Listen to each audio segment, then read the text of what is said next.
Oke.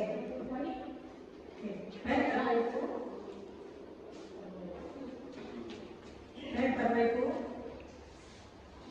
Assalamualaikum warahmatullahi wabarakatuh. Kita memasuki hari yang ketiga, yaitu mengenai diseminasi pembelajaran mendalam.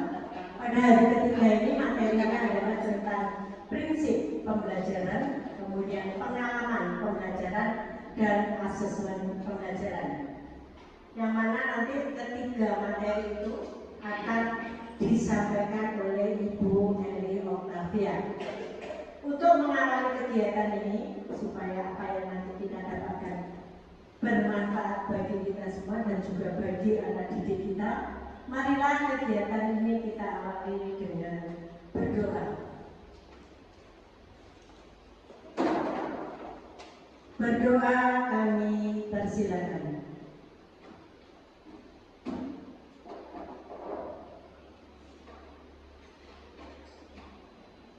Terima kasih. Baik Bapak Ibu, langsung saja pada acara kita hari ini, yaitu tentang pembelajaran mendalam, di mana pada poin prinsip pembelajaran, pengalaman pembelajaran, dan juga asesmen pembelajaran. Kepada Ibu Eli Octavia kami persilakan.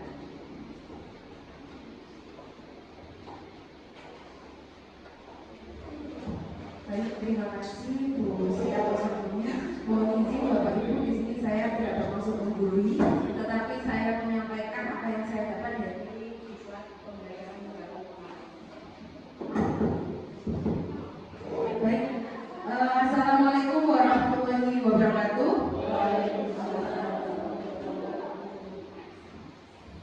Di sini saya akan menyampaikan terkait diseminasi atau pembahasan dengan materi prinsip pembelajaran, pengalaman belajar, dan asesmen pembelajaran dalam pembelajaran mendalam. Kemarin sudah sempat disinggung bahwa prinsip pembelajaran itu ada 3. Sebelumnya, prinsip pembelajaran itu apa sih? Prinsip pembelajaran itu adalah landasan penting untuk memastikan proses belajar berjalan efektif dengan murid. Nah, di sini prinsip pembelajaran ada 3. Yang pertama berkesadaran, kedua bermakna, dan yang ketiga adalah menggembirakan. Yang pertama berkesadaran itu adalah pengalaman belajar peserta didik yang diperoleh ketika mereka itu memiliki kesadaran untuk menjadi pembelajar yang aktif dan mampu meregulasi diri. Sepertinya ini sudah kita laksanakan setiap hari di Bapak Ibu, mempersiapkan anak-anak berdoa, kemudian mereka menyiapkan buku dan mereka tahu pelajaran apa yang akan dilakukan, itu sudah masuk dalam berkesadaran. Nah, di sini dari berkesadaran itu mereka akan memahami tujuan pembelajaran. Oh, saya belajar bahasa Indonesia materi deskripsi misalnya, mereka tahu. Kemudian yang kedua, mereka akan termotivasi secara intrinsik untuk belajar. Dari dirinya sendiri mereka sadar mereka belajar apa, maka mereka punya motivasi untuk mengikuti pelajaran dengan baik. Yang ketiga, mereka akan aktif mengembangkan strategi belajar masing-masing. Nah, penerapan prinsip pembelajaran dalam berkesadaran di kelas, mereka akan mendapatkan kenyamanan dalam belajar. Kedua, mereka juga fokus, konsentrasi, dan perhatian. Ketiga, kesadaran terhadap proses berpikir. Keempat, kesempatan peserta didik untuk menentukan pilihan dan memiliki alasan atas pilihannya sendiri. Selanjutnya, keterlibatan peserta didik dalam mengembangkan strategi belajarnya, keterbukaan terhadap perspektif baru, dan keingintahuan terhadap pengetahuan dan pengalaman baru. Next.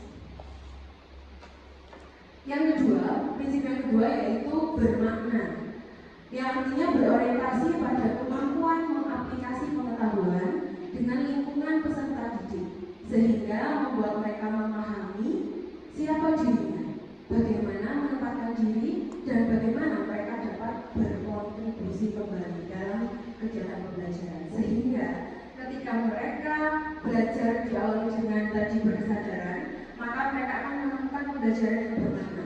Di mana pembelajaran bermakna itu otomatis melibatkan isu nyata atau atau terkait dengan kehidupan sehari-hari. Kedua, mereka akan menumbuhkan rasa tanggung jawab. Ketiga, melibatkan orang tua masyarakat dan komunitas. Kemudian kepedulian sosial dari mereka sendiri. Next.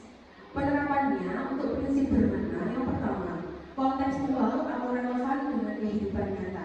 Jadi pembelajaran kita, saya yakin Bapak Ibu sudah menerapkannya juga, bahwa misalkan seperti kemarin disampaikan Ibu Sri terkait pembelajaran IPA, otomatis mereka akan menyinggung kehidupan nyata atau kehidupan sehari-hari mereka sendiri. Kemudian kedua, keterlibatan peserta didik berperan dalam pemecahan masalah atau isu terdekat dengan kehidupan nyata. Jika pembelajaran itu kita sentuh dengan kehidupan nyata atau yang mereka alami, maka mereka akan dengan mudah mendapatkan solusi dari masalah yang mereka dapatkan. Selanjutnya, keterkaitan dengan pengalaman sebelumnya, kebermanfaatan pengalaman belajar untuk diterapkan dalam konteks baru, keterkaitan dengan bidang ilmu lain. Keterkaitan di sini otomatis mereka akan bisa menyambung. Misalkan kemarin disampaikan Ibu Sri, saya ambil contoh yang kemarin saja, kolaborasi antara IPA dengan PJOK tentang tinggi badan dan sebagainya, kesehatan, itu ada di PJOK juga ada, di IPA juga ada. Nah, selanjutnya pembelajar sepanjang hayat. Jika pembelajaran itu bermakna, sampai mereka usia berapapun pasti ingat. Contohnya seperti saya dulu diajar oleh Bu Karli tentang macan, sampai sekarang aku masih ingat. Next. Yang ketiga, prinsip pembelajaran dalam pembelajaran mendalam adalah menggembirakan, yang artinya suasana belajar yang positif, menantang, menyenangkan, dan memotivasi peserta didik. Rasa senang dalam belajar membantu peserta didik terhubung secara emosional sehingga lebih mudah memahami, mengingat, dan menerapkan pengetahuan mereka terhadap suatu pelajaran. Nah, di sini jika rasa menggembirakan itu muncul dalam diri siswa atau murid, maka mereka akan bisa membangun pengalaman belajar yang berkesan. Sejauh manapun atau selama berapa lama mereka mengikuti pelajaran itu, mereka akan terkesan, oh pelajaran ini saya ingat dulu itu seperti ini. Mungkin gambarnya seperti itu ya. Kemudian mendorong rasa ingin tahu yang lebih dari apa yang mereka pahami, mereka akan menerapkan konsep baru atau akan menghubungkan dengan hal baru sehingga mereka ingin tahu lebih tentang hal yang dipelajari. Kemudian memunculkan kreativitas siswa dan menumbuhkan keterlibatan aktif siswa. Jika mereka itu senang mengikuti pembelajaran, sadar dengan apa yang mereka pelajari dan tahu apa yang akan mereka pelajari, mereka akan senang dan mendapatkan hal yang baik untuk mereka kembangkan. Nah, penerapannya dalam menggembirakan ini yang pertama, lingkungan pembelajaran yang interaktif, jadi tidak pasif, tapi antara murid dengan murid bisa berpendapat sesuai dengan pemahaman mereka. Kedua, aktivitas pembelajaran yang menarik, minat, dan rasa ingin tahu. Selanjutnya, menginspirasi dan tantangan yang memotivasi. Tercapainya keberhasilan belajar aha moment. Nah, ini Bapak Ibu guru, kemarin ketika saya mengikuti diklat pelatihan, yang saya tertarik itu adalah di aha moment, di mana ketika siswa kita, murid kita dalam mengikuti pembelajaran, tanpa kita minta siapa yang bisa ini, tetapi mereka sudah termotivasi untuk bertanya, Bu saya mau tanya ini, dan temannya menimpali apa yang mereka ketahui, ternyata yang mereka tanyakan, oh ternyata begini, gitu. Nah, itu adalah aha moment. Kemudian memberikan ruang untuk prakarsa, kreativitas sesuai dengan bakat, minat, dan perkembangan peserta didik. Nah, jadi ketiga prinsip pembelajaran itu, mulai dari tadi berkesadaran, bermakna, dan menggembirakan, maka ketiga prinsip itu dilaksanakan melalui kesadaran olah pikir, olah hati, olah rasa, dan olahraga. Di mana dalam olah pikir, proses pendidikan yang berfokus pada pengasahan akal, budi, dan kemampuan kognitif seperti kemampuan untuk memahami, menganalisa, dan memecahkan masalah. Jadi mereka menggunakan olah pikirnya, bisa berpikir menggunakan kritis atau dengan keingintahuan. Selanjutnya Di sini proses pendidikan untuk mengasah kepekaan batin, membentuk budi pekerti serta menanamkan nilai-nilai moral, spiritual yang berfokus pada pengembangan aspek emosional, etika dan spiritual peserta didik. Selanjutnya, olah rasa, pendidikan yang bertujuan untuk mengembangkan kepekaan estetika empati, kemampuan menghargai keindahan, serta hubungan antar manusia. Jadi kalau mereka itu sudah bisa berpikir dengan kritis, mengembangkan pola pikirnya, kemudian bisa mengolah hati emosionalnya, maka rasa untuk mengetahui atau mencari informasi itu mereka akan termotivasi. Kemudian yang terakhir adalah olahraga, di mana proses pendidikan yang bertujuan untuk menjaga dan meningkatkan kesehatan fisik, kekuatan tubuh serta membentuk karakter melalui kegiatan jasmani. Tetapi di sini saya garis bawahi untuk olahraga tidak hanya pada bidang mata pelajaran PJK saja, tetapi bisa diterapkan seperti tadi bahwa pembelajaran dalam itu menyentuh kehidupan nyata. Jadi tidak hanya perkara mata pelajaran, semua mata pelajaran mereka bisa menghubungkan bahwa kesadaran untuk mereka diri sendiri itu juga berkaitan dengan olahraga. Misalnya kalau di bidang IPA mereka melakukan observasi atau penelitian tentang tanaman, mereka juga menggunakan olahraga, di mana mereka menggerakkan tubuh mereka, tangan mereka untuk menyentuh suatu hal yang diidentifikasi dan sebagainya. Nah, begitulah tadi untuk prinsip pembelajaran. Sekarang ke pengalaman belajar. Kalau dulu kita menggunakan model kerangka pembelajaran taksonomi Bloomfield. Nah, untuk pendekatan pembelajaran mendalam ini menggunakan kerangka model The Solo Taxonomy, di mana ada beberapa tahapan, yaitu yang pertama pre-struktural, kedua unistruktural, ketiga multistruktural, dan relational. Sebenarnya ada satu lagi, tetapi mungkin saya lupa bahwa di sini ada abstrak ya, pengetahuan abstrak yang terakhir itu adalah tingkatan paling tinggi. Nah, di mana pre-struktural ini adalah tingkatan pemahaman siswa yang tidak mengenal apapun, tidak tahu apapun. Kemudian yang unistruktural, di sini peserta didik mulai tahu satu pembahasan atau satu materi lah. Kemudian yang multistruktural, mereka sudah tahu beberapa hal. Kemudian yang relasional, mereka bisa menghubungkan beberapa hal yang mereka pahami itu, tetapi belum menyentuh dalam kehidupan nyata. Jadi belum ada koneksi seperti itu. Misalkan, oh saya belajar IPA itu tentang penanaman itu begini, nanti saya kalau mau nanam ini begini, belum sampai ke sana. Jadi tahapan paling terakhir itu abstrak, pengetahuan abstrak yang paling tinggi bisa dihubungkan dengan kehidupan nyata dan mengetahui konsep-konsep baru. Nah, next.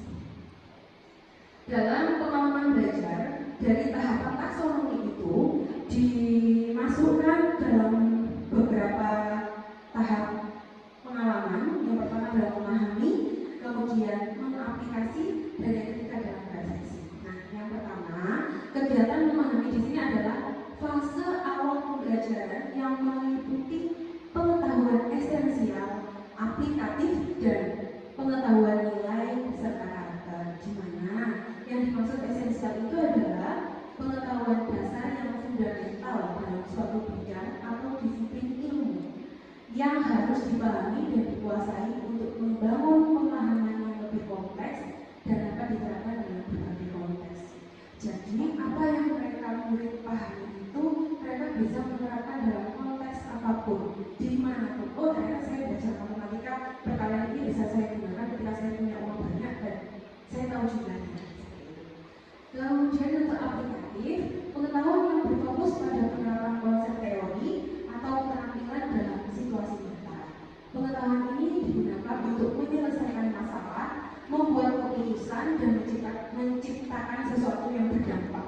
Dari pengetahuan esensial yang mereka tahu, ketika mereka mendapatkan suatu permasalahan, mereka bisa memecahkan sendiri, meskipun itu harus melalui tahap-tahapan seperti bertanya dan sebagainya.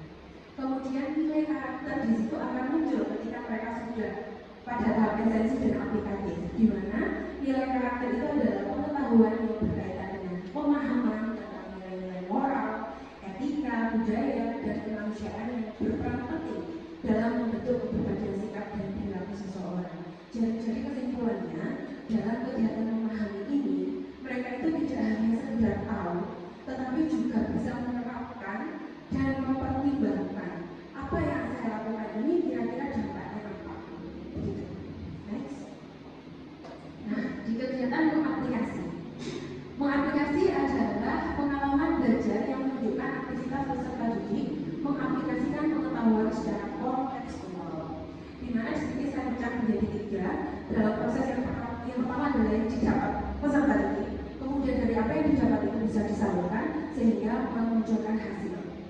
Yang didapat peserta didik dari kegiatan aplikasi ini adalah pengetahuan yang diperoleh peserta didik pada tahapan memahami tadi melalui 3 tahap esensial, aplikatif, dan nilai karakter. Mereka akan mendapatkan pemahaman untuk diaplikasikan sebagai proses yang lebih luas terkait pengetahuan mereka. Selanjutnya, dari pengetahuan yang mereka ketahui itu dapat disalurkan dengan praktek pemecahan masalah atau isu kontekstual yang dan memberikan pengalaman nyata peserta didik terkait dengan kehidupan mereka sehari-hari. Kemudian hasilnya, peserta didik akan bisa menerapkan keterampilan pengetahuan tertentu dalam berbagai konteks. Di sini garis besar dalam siswa ya, berarti mata pelajaran. Next, tahapan terakhir yaitu merefleksi. Merefleksi adalah proses saat peserta didik mengevaluasi dan memaknai proses serta hasil dari tindakan atau praktik nyata yang telah mereka lakukan. Jadi dari kegiatan memahami kemudian mengaplikasi, mereka sudah tahu apa sih yang mereka dapat dan apa yang belum mereka dapat. Dari refleksi ini saya pisah menjadi 3. Yang pertama, tujuannya apa sih untuk refleksi itu? Tujuannya adalah untuk memahami sejauh mana tujuan pembelajaran tercapai, serta mengeksplorasi kekuatan, tantangan, dan area yang perlu diperbaiki. Seperti semuanya sudah melakukan refleksi di Bapak Ibu di akhir pembelajaran juga pasti sudah ada refleksinya. Kemudian apa sih penerapannya dalam refleksi itu? Peserta didik mengasah strategi berpikirnya untuk merumuskan langkah-langkah konkret sebagai perbaikan di masa depan, sehingga pembelajaran menjadi lebih bermakna dan berkelanjutan. Hasilnya, mereka akan mengetahui bagaimana cara belajar yang baik dan memiliki kemampuan metakognisi atau meregulasi diri dalam pembelajaran. Jadi ketika mereka sudah pada tahap refleksi, mereka akan tahu kelemahannya itu di mana, kurang pahamnya di mana, dan hal yang belum mereka lakukan itu apa untuk memperbaikan belajarnya, seperti itu. Next.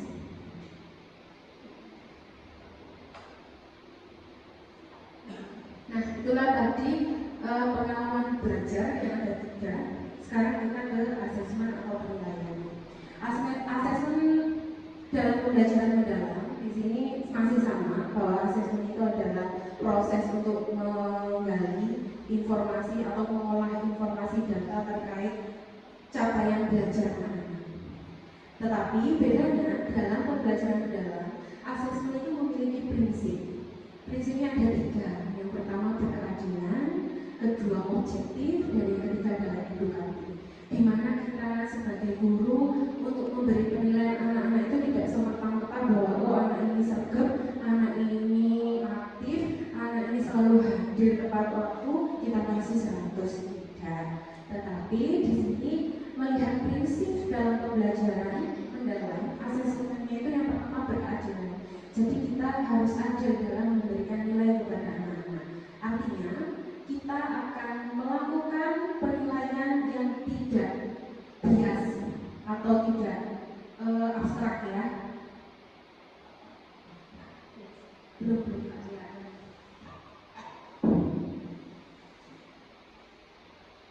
Nah, jadi tidak bias itu artinya kita tidak melihat latar belakang atau identitas dan kebutuhan khusus peserta didik.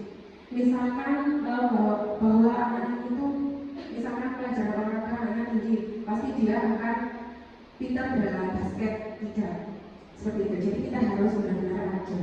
Kemudian yang kedua adalah objektif, yang artinya penilaian yang didasarkan pada informasi faktual atas pencapaian perkembangan atau hasil belajar peserta didik. Jadi real hasil dari peserta didik, pencapaiannya yang mereka pahami itu seberapa, yaitulah yang kita nilai.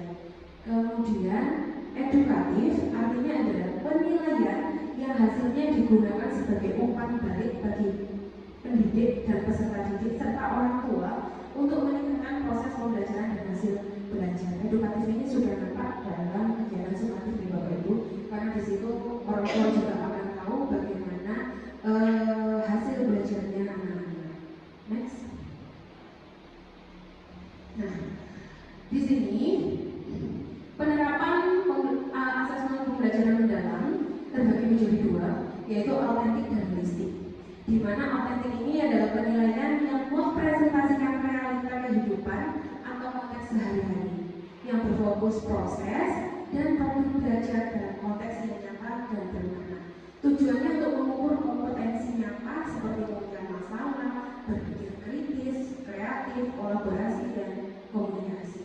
Yang kedua holistik, yaitu penilaian yang melihat keseluruhan aspek kemampuan siswa secara utuh dan terpadu, yaitu pengetahuan, keterampilan, sikap yang dapat terintegrasi dalam berbagai dimensi pembelajaran untuk memberi gambaran komprehensif bertahap terhadap perkembangan belajar siswa. Next.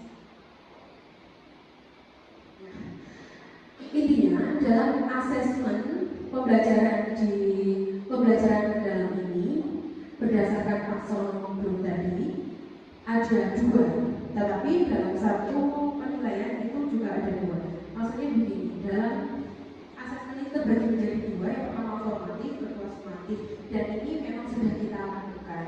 Tetapi ada beberapa yang berbeda, di mana penilaian formatif ini terbagi menjadi dua, assessment as learning dan assessment of learning. Di mana assessment as learning itu adalah assessment untuk refleksi diri murid dan refleksi proses pembelajaran. Di sini nampak pada kegiatan pembelajaran sehari-hari di Bapak Ibu. Ketika mereka sudah belajar, mereka akan melakukan refleksi, misalkan tanya jawab di akhir apa yang sudah dipelajari dan sebagainya. Kemudian yang for learning adalah assessment untuk perbaikan proses pembelajaran. Setelah mereka mengetahui pelajaran apa yang sudah mereka ikuti, kemudian mereka tahu bahwa oh saya tadi kurangnya di sini. Nah itu dalam formatif. Kemudian yang penilaian sumatif adalah assessment of learning, di mana assessment ini mengukur capaian pembelajaran murid pada akhir pembelajaran. Bisa juga ini nampak di pembelajaran sehari-hari, tapi yang paling keseluruhan itu adalah ketika kenaikan. Penilaiannya bagaimana masih tetap sama, menggunakan journal reflective, self assessment, dan lain-lain seperti yang ada dalam rubrik RPP Panjenengan. Next. Sekian, terima kasih. Apabila ada kurang lebihnya saya mohon maaf. Saya akhiri. Wassalamualaikum warahmatullahi wabarakatuh.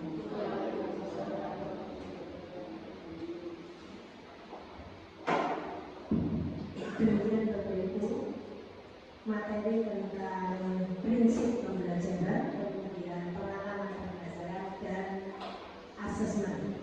Seperti yang dikatakan oleh Ibu Dewi tadi, bahwa tentang prinsip saya kira Bapak Ibu juga sudah paham, tentang juga sudah dibahas, sekarang kita bahas. Tapi hari ini yang lebih mendalam. Kalau kemarin saya kuliahnya hari ini adalah isinya tentang prinsip pembelajaran, kemudian pengalaman pembelajaran dan asesmen. Seperti yang dikatakan oleh Bu Eli tadi, bahwa asesmen itu adalah persamaan formatif dan sumatif. Kalau formatif itu adalah dalam proses pembelajarannya, sedangkan kalau sumatif itu adalah biasanya di akhir pembelajaran untuk mengetahui kemampuan atau pemahaman anak-anak tentang materi tersebut. Nah, Bapak Ibu, untuk acara hari ini adalah tentang materi itu tadi. Kemudian untuk besok, materinya itu adalah tentang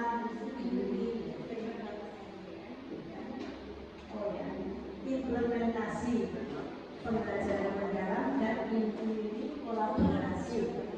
dan juga review RPP. Nah, untuk besok itu karena ada review RPP, jadi Bapak Ibu untuk RPP mendalam itu contohnya adalah saya lihatkan sebentar saja atau ini adalah skenario pembelajaran mendalam, sehingga di sini ada yang namanya DPR. Dari 8 DPR itu untuk misalnya materi yang mau Bapak Ibu sampaikan itu menggunakan berapa DPR? Kebetulan ini kita menggunakan 2, yaitu beriman kepada Tuhan Yang Maha Esa dan beragama mulia serta kemandirian. Kemudian di sini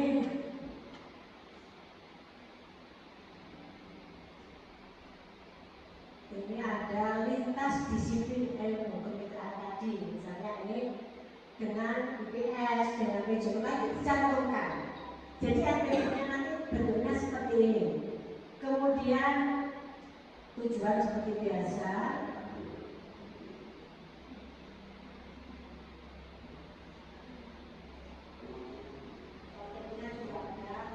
Nah ini kan pada kerangka pembelajaran kemarin ada praktek pedagogik. Praktek pedagogiknya apa? Kemitraan pembelajarannya apa? Kemudian lingkungan pembelajarannya bagaimana? Dan pemanfaatan digitalnya ada di mana? Itu nanti bentuk RPP-nya seperti itu. Kemudian kegiatan awal, kegiatan pada kegiatan pembelajaran itu ada satu, misalnya kegiatan awal. Apa kegiatan gurunya? Apa kegiatan siswanya? Jadi di situ dicantumkan.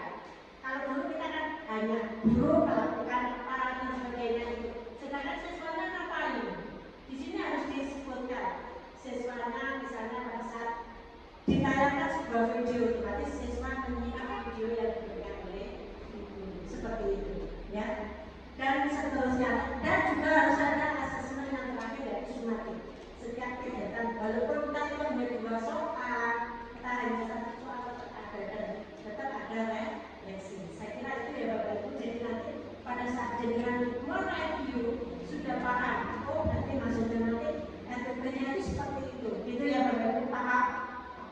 Paham ya? Nanti saya share aja di grup biar tahu contohnya ya. Nanti dibaca di rumah. Saya kira itu Bapak Ibu pertemuan kita hari ini. Saya sebagai pembawa acara sebelum kita ini tutup, saya mohon maaf yang sebesar-besarnya apabila ada perkataan saya yang kurang berkenan di hati Bapak Ibu. Kami mohon maaf yang sebesar-besarnya. Marilah kegiatan ini kita akhiri dengan doa. Berdoa kami persilakan.